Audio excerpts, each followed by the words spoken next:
Hello, and welcome to this edition of the Angels and Destiny Show. Why is this show called this, you may ask? So I'll tell you. The accepted meaning of angel is messenger, and the accepted meaning of destiny is to make firm establish. So my guests and I bring you messages to establish what you need to know in the present. And of course, I love working with angels and the calmness they bring. Now, in a moment, I will introduce you to my wonderful guest, CJ Janzen. But before that, I'd like to say thank you so much for watching the show live at a later date, as it means a lot to both of us to connect with like-minded people. Now, if you've never met me before, then my name is Ray, and I'm the founder of Radiant Angel Energy, and I'm a spiritual guide and healer who's passionate about helping you reconnect with your divine presence and step into your purpose. Now, through angelic Reiki, angel oracle cards, guided meditations, and exploring past and future lives, I support you in healing your past and creating a soul-aligned future. Now, my journey has taught me that with the right tools and guidance, we can all connect with our higher selves, embrace transformation, and live a life full of abundance and fulfillment. Now, each episode of this show covers the themes of your journey, a mini guided meditation or oracle card reading with the wisdom of my wonderful guests, like today's guest, CJ Janzen, about her acronym G.R.A.C.E, GRACE, and how it reflects the steps of healing physically, spiritually, and mentally after trauma and loss. Now, CJ is the creator and producer of Disabilities Unleashed, a groundbreaking variety show celebrating the talent and visibility of people with disabilities. An international keynote speaker, CJ weaves storytelling, soulful songs, and practical skill building to empower women and those newly disabled to become joyfully resilient. Now, her transformative talks inspire audiences to move through grief, fear, and change with courage and hope. Now, with a mission to uplift and ignite possibility, CJ shows that joy can exist even in struggle. As she says, choose to live joyously within the tempest of adversity. So, without further delay, hello, CJ, and a warm welcome to the Angels and Destiny show. How are you today? I am awesome because I get to spend time with you. Beautiful. Thank you so much.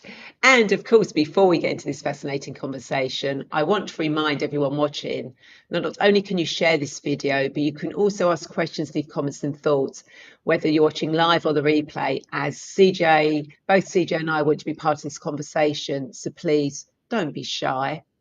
So CJ, why don't you tell us more about your journey and what is amazing GRACE Grace?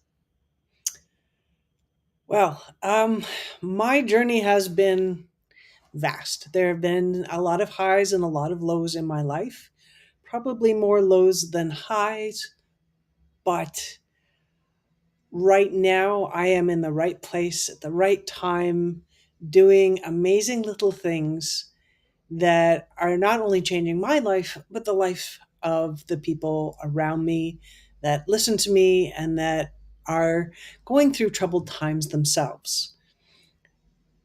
One of the things that I have learned is that it's much easier to walk a path that somebody has broken the trail. And it's much when you don't have to slog through the grass and break through the twigs and the trees and make your own path. That's a lot of work.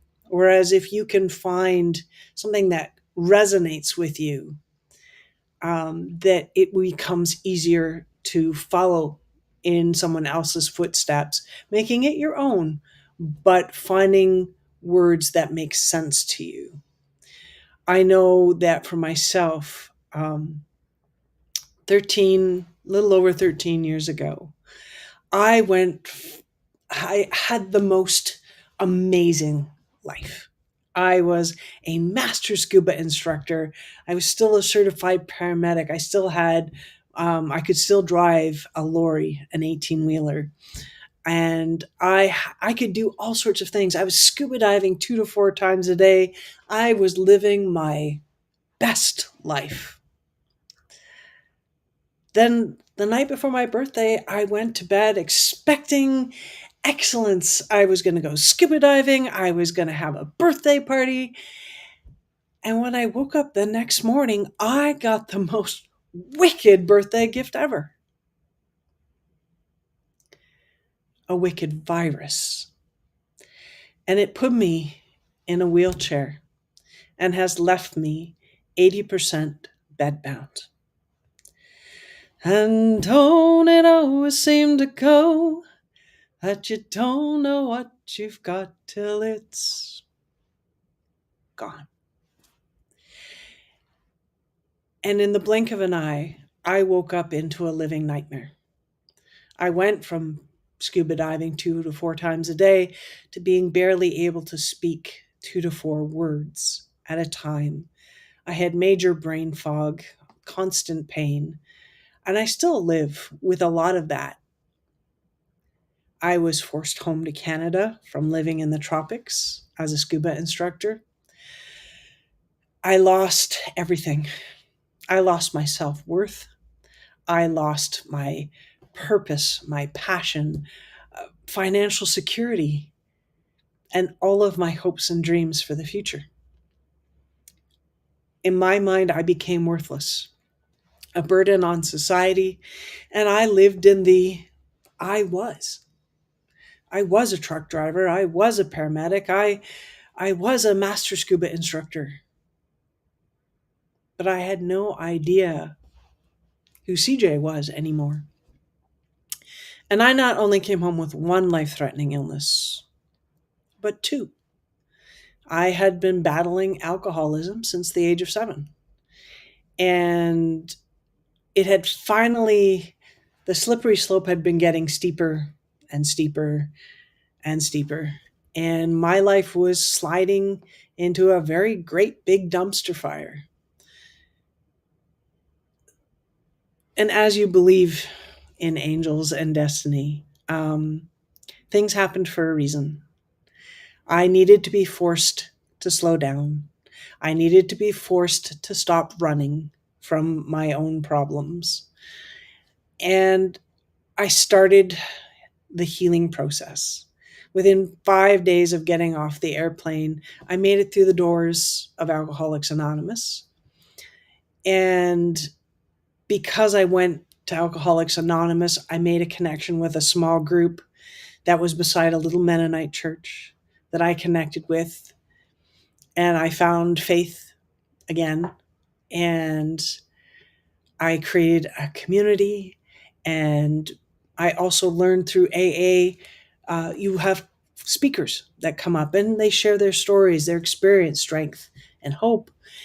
And all of a sudden I recognized, oh, that's a good speaker. That's the way I want to sound. And I ended up joining Toastmasters. And I've been doing that for almost 8 years now. And that led to speaking competitions. And that led to a passion and a purpose again, which has led to writing books, which has led to creating programs. And that has led me most recently, like this month, to the word grace. And what does GRACE stand for? Well, I call it the Amazing Grace Program because the words make sense to me. Amazing grace, how sweet the sound that saved a wretch like me. I once was lost, but now I'm found, and grace will lead me home. Yes, that's a judicious edit to the song, but grace for me stands for 5 pillars in my program, which are, the first one is grieve what was lost. I was living what was lost. I was. And it's hard that when you lose that passion, the purpose, When you develop a disability or a diagnosis, it becomes hard to figure out, why am I here anymore? What is my value? If all I'm doing is taking a disability pension, I'm a burden on society. I'm not providing anything. And I had to recognize that I still had value. I had to grieve the loss of my job, the loss of that passion, the loss of purpose, my friends, financial security, all of those things. I lost them all. And that was hard. That was really hard to do. I'm traveling to New York City to speak, and I'm going to tell them, if you think of it this way, it's pre 9/11 and post 9/11. So CJ pre illness, CJ post illness. And, it's there's this definitive line where things changed in the blink of an eye, and I woke up into a living nightmare. And, I had to think about and internalize that loss and give myself permission to be sad. The R stands for reframe with gratitude. I had to, when I was attending AA, there was this stupid little sign and it said attitude of gratitude. And I would always look for that sign. And I was like, I have nothing to be thankful for. My health is gone. My money's gone. I'm living in a bad situation. I have nothing at all. But then I started recognizing small joys. And I recognized that I had a roof over my head. I had a soft bed to lie on, even though I didn't want to be there. I at least had a soft bed. I had enough food. Not always the food I needed or wanted, but I had enough food. I wasn't starving to death. I had a community of people in the church that would help me get to medical appointments. I had eventually got access to a wheelchair at no cost. I eventually, recognized, I think one of my favorite moments was sitting at my back door. And if I look to the right side, it's just bright lights. And I am light, sound, and scent sensitive. So looking to the right side is just like, ow, ow, ow, ow. But when I looked to the left side, there's a big maple tree. And when the sun is shining and the wind blows gently, the leaves paint dappled sunlight under this tree. And I remember that day specifically because I recognized that this was something I would never have appreciated before. And it was a wondrous day. It was like, that's gratitude. That was a moment of grace and gratitude and something I could be thankful for, what I call small joys. And I've learned that by looking for small joys, for those moments of gratitude, that my days are just so much better. And each time you find a small joy, it's easier to find the next one and the next one. And it's a learning process. But I also created myself a job, um, which falls into more towards the end under the E section. But I gave myself a job. I call it my Mission Impossible job, my dun, dun, dun, dun, dun, dun, dun, dun, dun. Because every day I had to either go online or outside and make one person smile. And I knew that if I could make one person smile every day, that I now had a job and I had value again. And I did that as a form of gratitude and to develop passion and purpose, which I'll get into again. The next step was A under grace is the A, which is act fearlessly. Become willing to fearlessly fail. When I sit in my bed and not learn anything, and I stop growing, and I just feel sorry for myself, I'm no longer living. Whereas I ended up volunteering at a senior's home. One of the ladies from church, she was probably, I think, 82 or 83 at the time. She says, "You are going to come and join my choir." And I went, "Okay." And I would go to this choir, and I was the youngest person there by almost 50 years, 30 to 50 years. They were all seniors, and you know, but I was. They said, "It's okay. You can join us. We can all walk faster than you can." Um, but because I joined that choir, I ended up finding the craft room that was next door, and I ended up volunteering at the craft room. And through the craft room, I learned how to start making jewelry.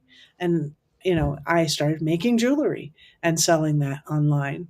I don't do that as much anymore because I am ADHD and I have my hyperfixations. And then in the closet, I end up having a lot of craft supplies. But I still make them on occasion. I still find joy in making jewelry for other people.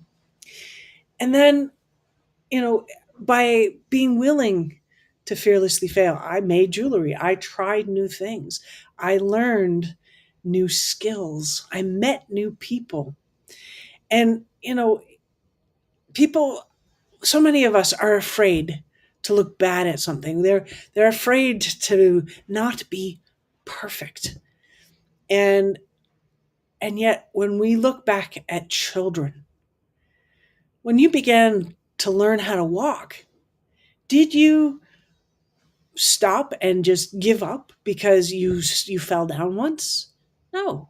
You got back up and you tried again, and you would fall down on your bum again and or onto your knees, and you would get back up. Children don't understand failure the way we have learned and installed in us that failure is the worst thing possible.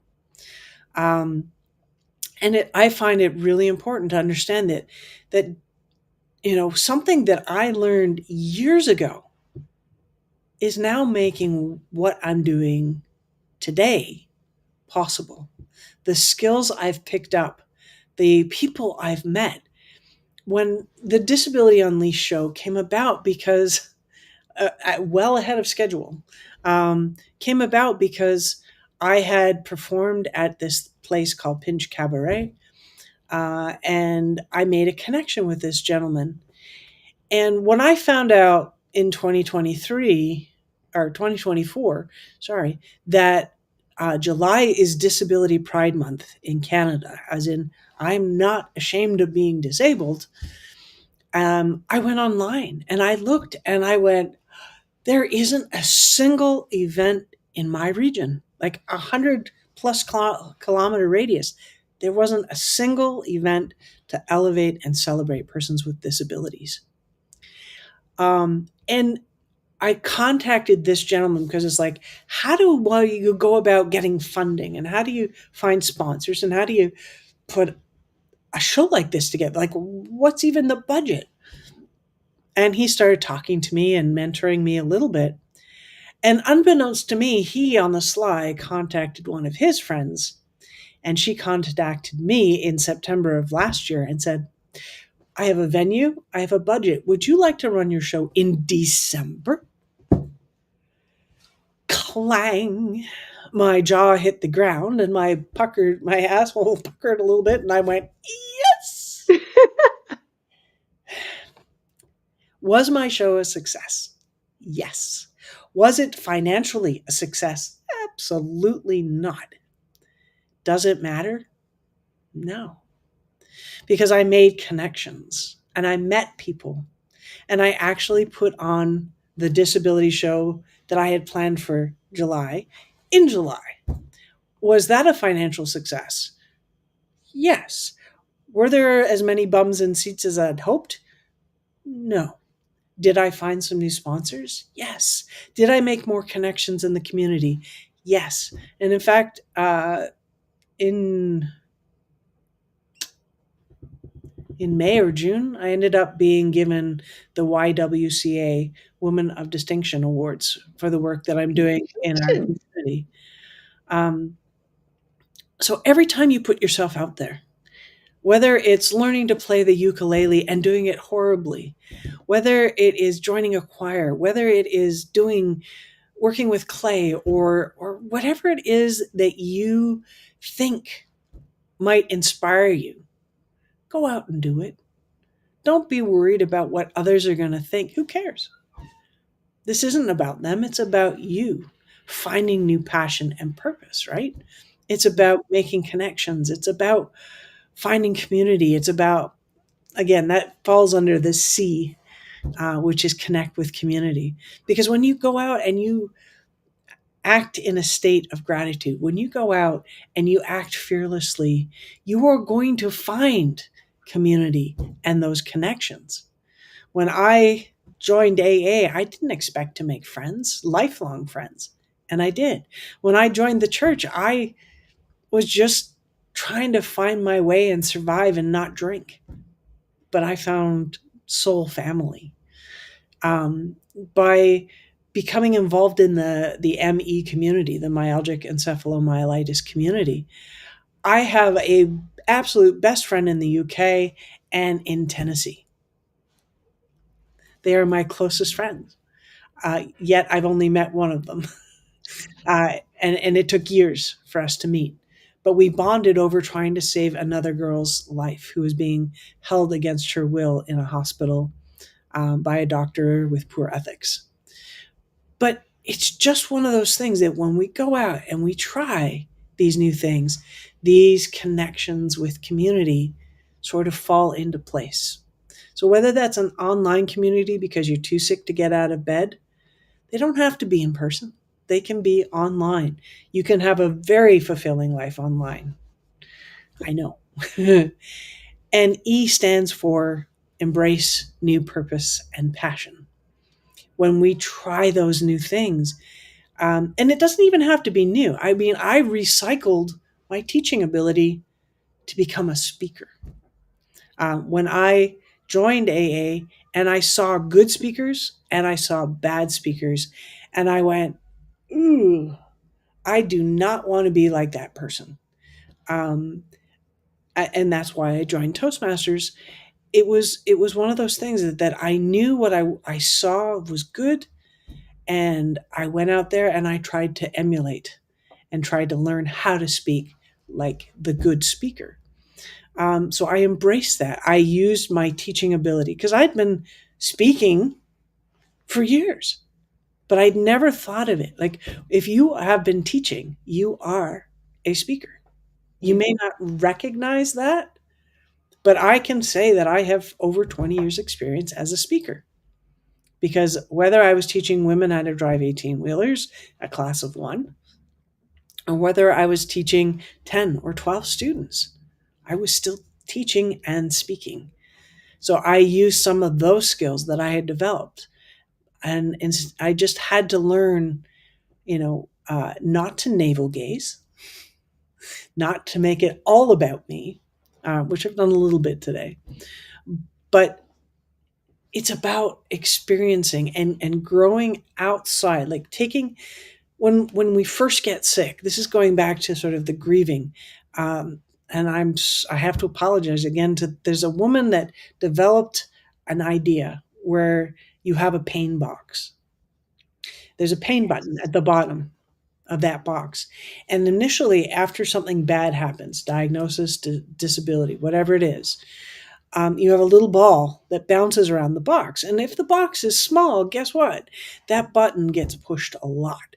So whether you've just lost a loved one, a pet, whatever it is, a job, a country, maybe you've had to move, that pain button gets hit a lot by the little bouncy ball.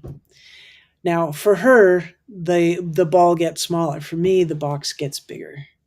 because I start pushing the boundaries of my world further and further out. Though I'm still trapped 80% of the day within the four walls of my bedroom, I don't allow those walls to exist as much. They've become more transparent because I have an online community. And so as you push those walls and that ceiling further and further away from you, again, that ball still is traveling around.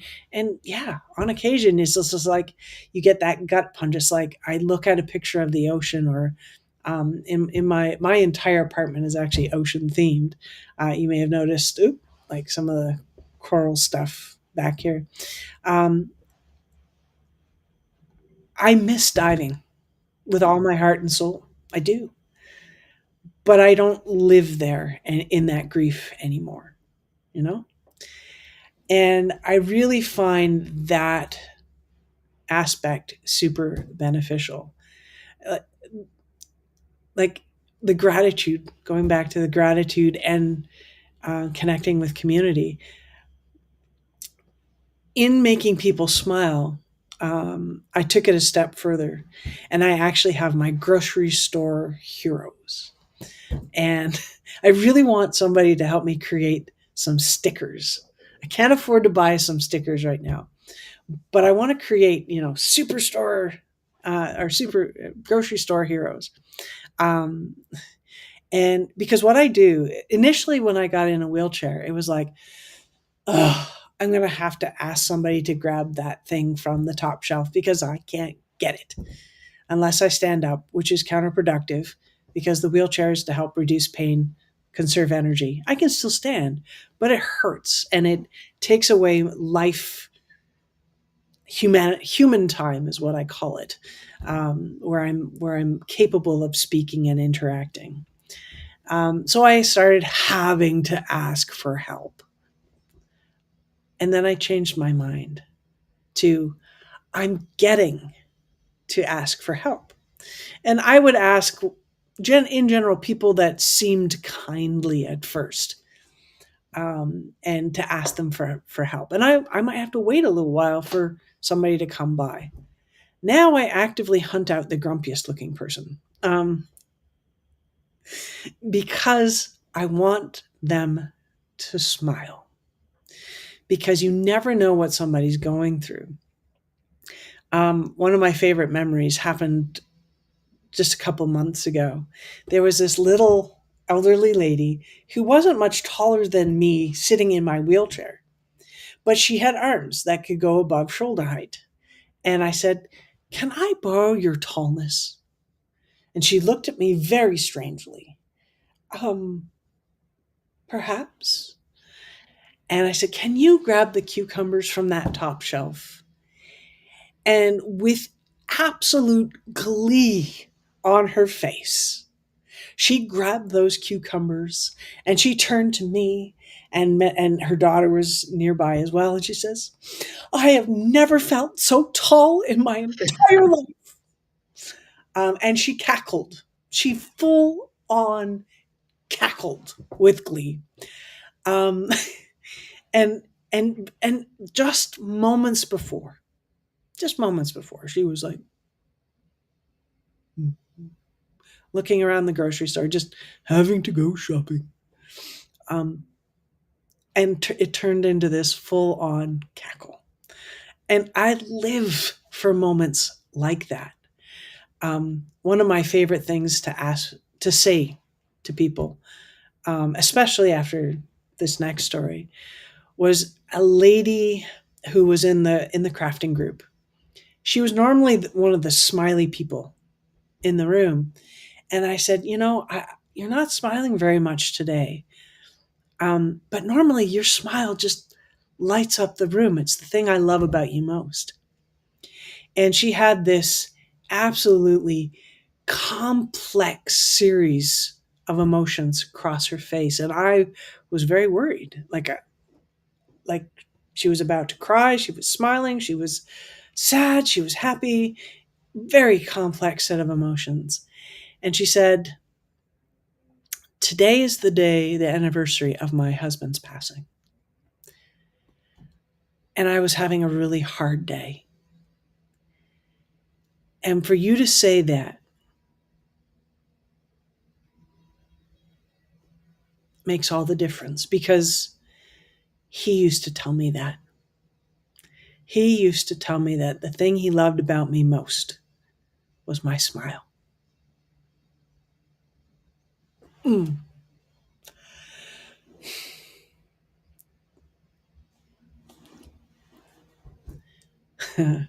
That moment still gets me, Yeah. because we never know what anybody's going through. Somebody can look as though they have the best life on Instagram or on Facebook. Yet behind those curtains, and I'm guilty of it too. I We are. generally, yeah, I generally do not put myself forward onto my Instagram, Facebook, my socials in general on my really bad days. Every once in a while, I'll show me hooked up to an IV or whatever. I'll show myself locked in bed in the dark, um, but not very often, because that's not what people really want to see. They want to see happy CJ. They want to see successful CJ. They want to see what is she up to now. Um, and yet, even sitting here, I'm in quite a lot of pain. But that's okay. I'm still able to smile. I am still able to function enough to be here. I can still bring joy to other people with my stories and songs. Um, you know, It's beautiful. I mean, I could listen. I could just listen to your voice all day. You have such an amazing, calm voice with everything you're talking about, and you can really feel the emotion here, the story. It's just like, oh wow. I could listen. You need to do guided meditations. I'll be straight there listening to them. that is maybe something for the future. I don't have enough learning on how to do that yet. I am actually starting a international coaching federation accreditation starting this week. So I'm terrified. Um, I have a lot of fear around that because I have learning disabilities, and yeah, I have a lot going on. I'm putting my December show together because that company that helped me pay for the first Disability Unleashed show is again helping me create a second show, or actually the third show, on the UN's International Day of Persons with Disability, which is December 3rd. So I'll be putting that show on again at a premier venue. And it's like, ooh. I am taking this certification course. I am starting a Conestoga College course for entrepreneurship come October. So those three things are overlapping. And I'm speaking in New York City, and I'm terrified because I haven't figured out. I've got my flights. I haven't figured out how I'm getting to the airport at like 3:30 in the morning. I haven't figured out how I'm getting from the New York Air City LaGuardia Airport to downtown, because the hotel I'm speaking at is like right on at Times Square, like a block away from that. Um, yeah, I haven't figured any of that out yet. It's only like a week and a half away, but hey, um, It'll work out. It always does. it does. It does. All it takes is money um, that I don't have. But hey, I'll figure it out. But Or a kind person. yeah, or a kind person. I've sort of put some feelers out. Have you heard of yes theory? No. Oh my goodness. Okay. Yes theory is this group of gentlemen that set themselves challenges to meet new people in foreign countries, the grumpiest people in the world, the angriest people in the world, um, living in darkness for 3 days, like complete isolation, no stimulation, living in the dark. Um, they they try everything, jumping out of airplanes, whatever. They say yes. They walk up to complete strangers and ask them, would you like to go on a trip to an undisclosed location? Um, all you need is a passport and give us several days. Um, and people say yes, and they go on these amazing adventures. There's this one for a taxi driver in London, and it's some of the most beautiful moments. Um, I absolutely love that. And yes, theory very much worth looking into. It's on YouTube and Facebook and Instagram. YouTube, I think, is probably the best place to find Mm. them. They have a Discord group and etc. But it's people connecting with people, meeting people at the human level, not you're black, I'm white, not you're Indian, I'm Canadian, just love. And I really, that's something that inspires me to be even more open to new people and new things. I mean, my parents were absolutely terrified that I would be kidnapped as a child because I would simply jump onto anybody's lap and go, "Hi, want to be my friend?" um, yeah, I have never been accused of being shy. Oh, I love it. And I think that's the thing in society which a lot of people have forgotten is that there are people out there who will help you, are happy to help you. You just have to make, you just have to be brave enough to say, can you help? Can you advise? Can you show? Because people do want to help. Yeah, they do. The reason, okay, at part of the grief and part of the reframe with gratitude was getting over my own hangups of asking for help. I still struggle. I am still not perfect at asking for help. Um, to call a sponsor, um, an AA sponsor, that phone weighed 10,000 pounds, not 100 pounds. Like it was like, I need help. I need help. I need help. I need help. Maybe not today. And we make up all sorts of excuses. I don't want to be a burden. I don't want to impose on your time. I don't want, I don't want, I don't want. But if you think about it, when do you most often feel the best? It's when you get to give to others. So by not asking, you're actually preventing somebody from feeling awesome. You're preventing them from being a grocery store hero. You're preventing them from showing you the love that you deserve. You are not giving them the gift. By asking for help, you're providing them a gift that they get to give back to you, you know? And that is beautiful and such wise, wise words. Thank you for reminding us all of that. So one thing I want to touch on is before you joined the choir, did you know you could sing? Yes. Um, uh, I was singing apparently in harmony with my mom by the time I was 3. The first musical I was ever in was Oliver Twist. And this was a town production, 3,000 people. And you had to audition. And I was 7 years old, little tiny rake of a person, a pathetic little waif.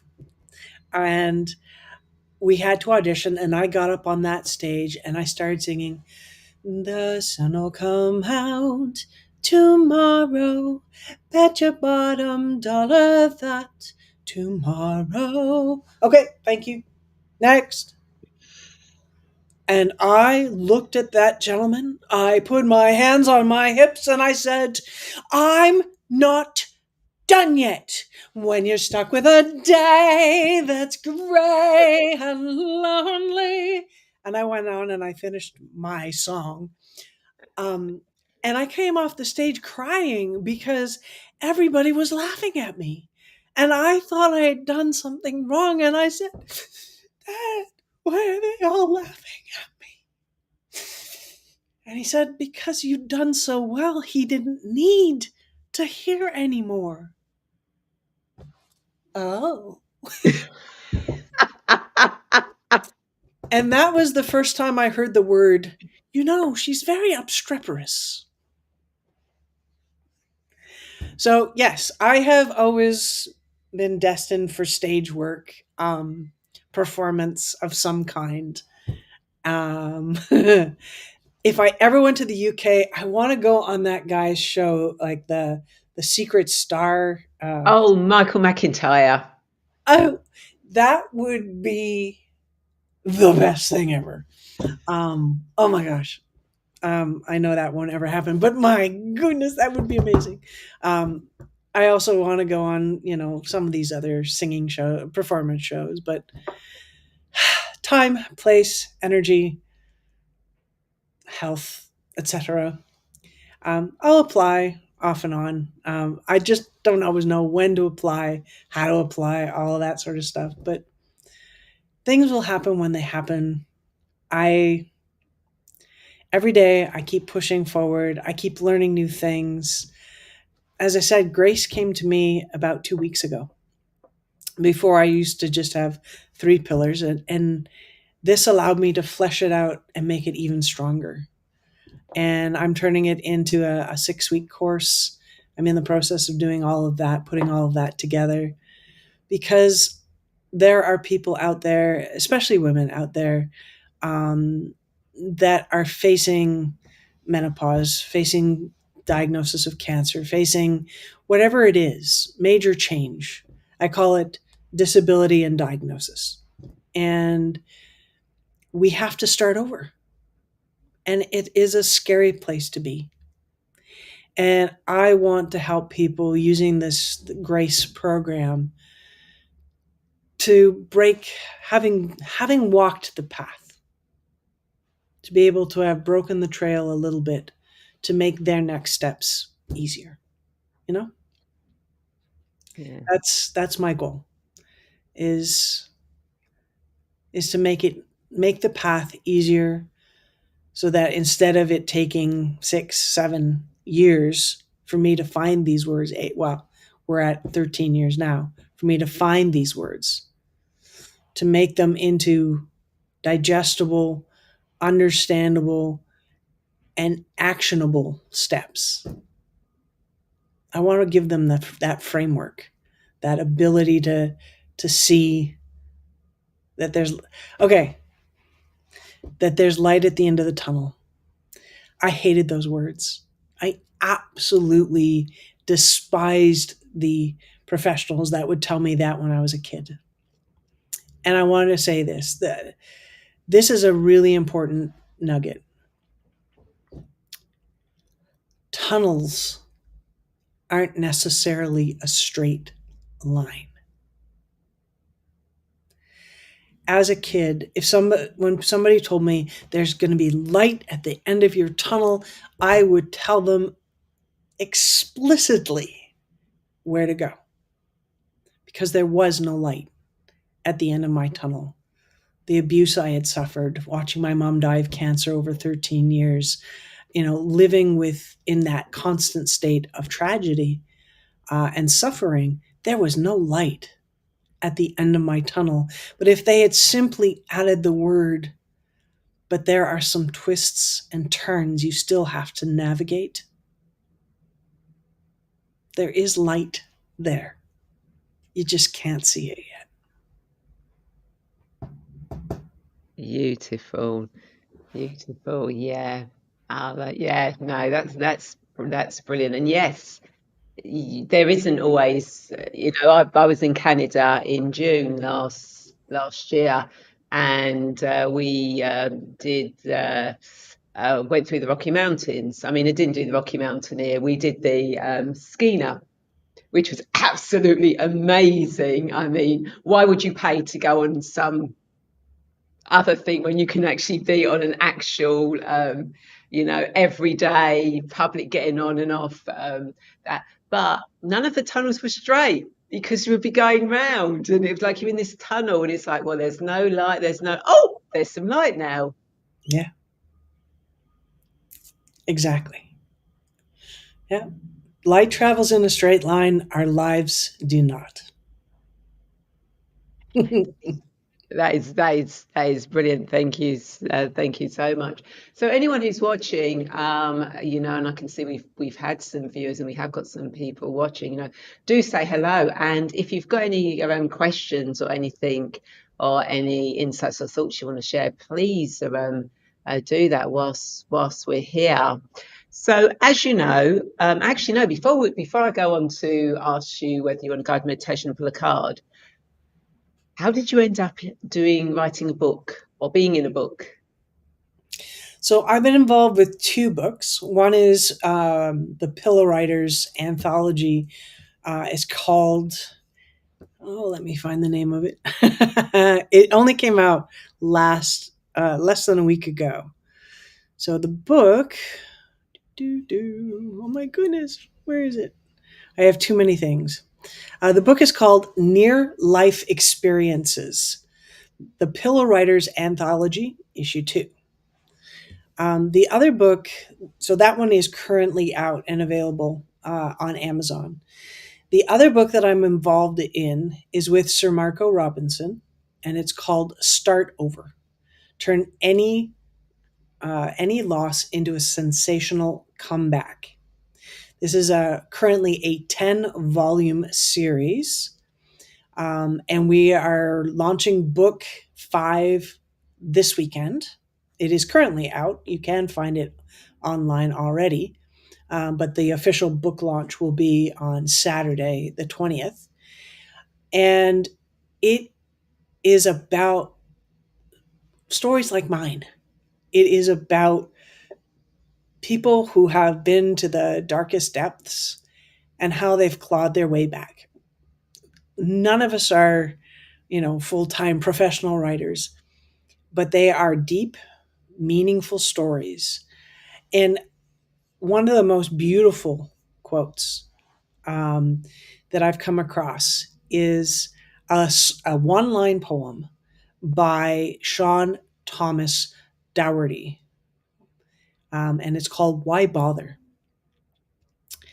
And it is because right now there's someone out there with a wound in the exact shape of your words. Because right now there's someone out there with a wound in the exact shape of your words.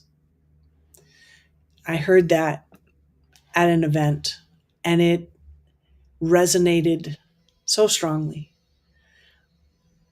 We all have individual stories that are powerful. You don't have to have suffered tremendously to have a powerful story. I just happen to have quite a few bumps in my road. Writing, whether it's an anthology book, there's actually a whole second series. You could actually, get space, make a purchase to join this anthology, or this volume series 2 into series 2. But each book has 14 writers in it. And I am going to be in book 7, and that may be out as soon as next month. And I am looking forward to sharing that, because each one of those books has become an international bestseller. So I can officially now say, as of like 2 or 3 days ago, I am an author. But in about a month's time, maybe a month and a half, I'll be able to say I'm an international best-selling author. um, and that has been a long time coming. And I'm going to keep working on.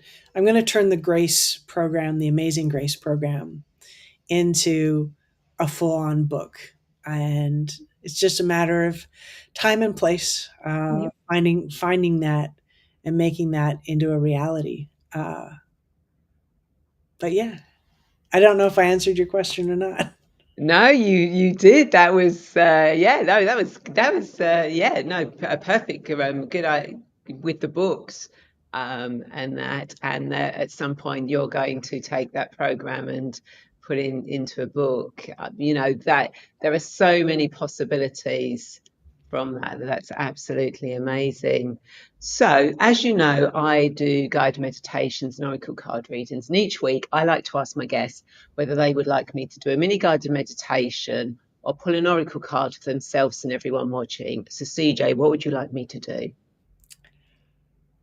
I am fascinated by your energy and the cards Oh, because would you believe it? I've got them in my hands as we speak. Amazing that. I've always got a deck. As everyone knows, I've always got a deck of cards somewhere. So it's always when I do the cards for what you need to know for your highest good at this moment in time. So even though I work with the past, when I take people to the past, it's to learn, to heal from, to understand.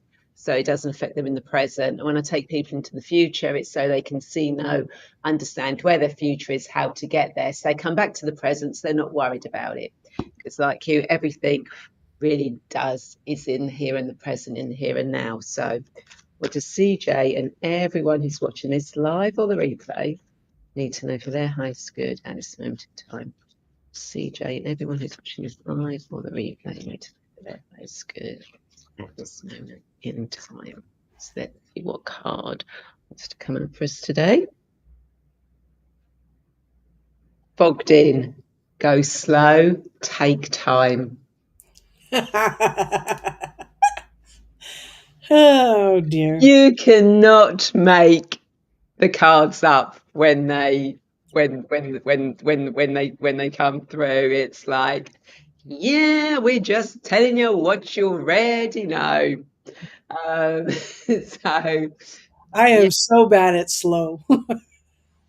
well, they're telling you that you need to slow, take time for that, for the when that big clearing happens, that you're ready, you've got the energy, the time, the space to actually go full steam ahead.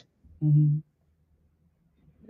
So yeah, and for everyone watching, if you feel like you're fogged in and things aren't going as quickly as you thought, don't worry about it. Sometimes when we get fogged in, when we have those things that stop us moving forward, that's because we need to go slow. And if we go slow and take our time, that fog may lift, or we may get diverted onto a different path where there's no fog.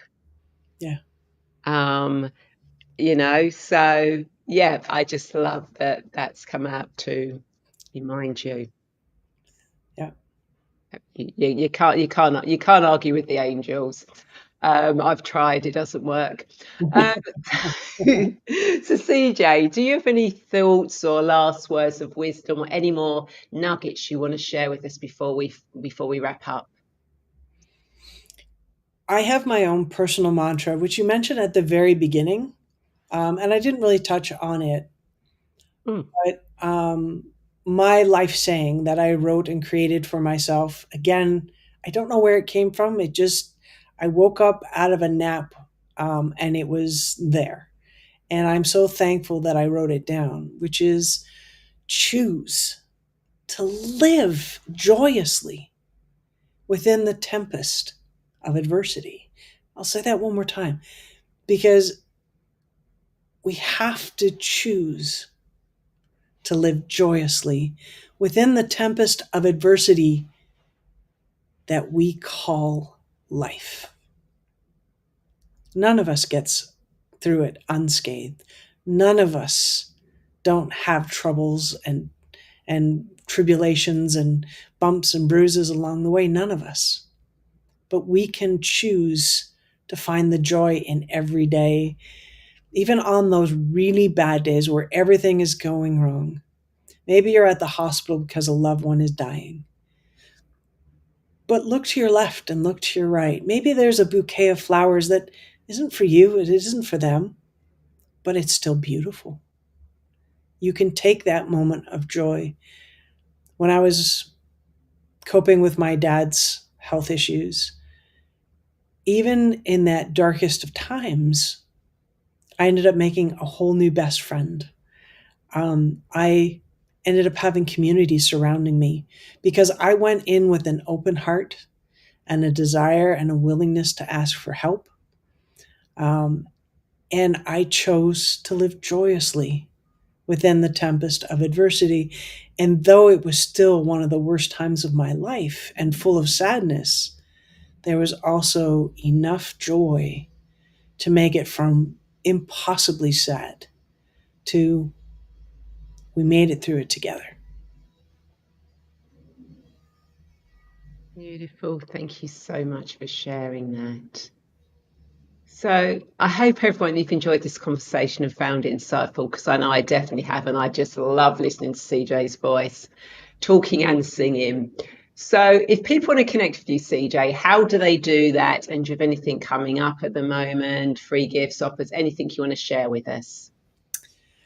They can contact me through CJ at cjjanzen.com, on Instagram, Facebook. I mean, just Google CJ Janzen. I'm the first 4.5 pages. I'm not hard to find. Janzen. I have a website, cjjanzen.com, and you can connect with me through social media. I have posts to the New York show if you happen to be in the US. There'll be a show in Toronto coming up in October. The one book is out. The other book is soon to be coming out. So you can find me on Amazon. I'm around. I'm approachable, and I'd love to meet you. Wonderful. And what I will do, I will put links in the comments so that people can just literally click on those links and find you automatically. The beauty of technology. So thank you so much, CJ, for sharing your wisdom. It has been absolute pleasure having you on the show. And of course, for anyone watching, if you'd like to continue deepening your connection with the angels, then have a free 5-day angel connection journey to help you open your channel and start receiving clear messages from your angels and guides. And for those of you who'd love ongoing support, guidance, and community, then my Angel Wings membership is a beautiful space where we come together for live guided meditation, spiritual growth, and soul nourishing practices to support you heal, connect, and live with purpose. And you'll also receive access to a beautiful library of past meditations and teachings. So you always have guidance and support, and everybody in the membership really does support everyone else. It's not just me. And of course, if you are feeling ready for a truly personal transformation, then my Soul Path Discovery program with personal sessions is a powerful journey of healing and self-discovery to help you release old patterns, reconnect with your soul's gifts, and align you with the life of purpose, abundance, and fulfillment that you were always meant to live. And all the links will be in the comments so you can explore whichever feels right for you. And again, thank you everyone so much for watching live or at a later date. And I'd like to invite you to share this video, as I'm sure there are more people who feel lost and want to get clear on their destiny just like you. And of course, if you're watching this on YouTube, then please feel free to subscribe. It is free. Watch my videos, hit that bell button to be notified when the show goes live. I post new guided meditations.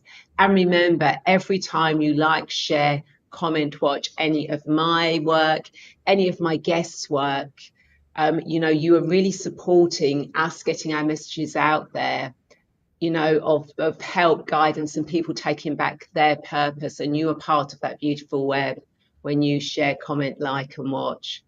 And I look forward to you joining me same time, same place next week. Take care, everyone. Bye.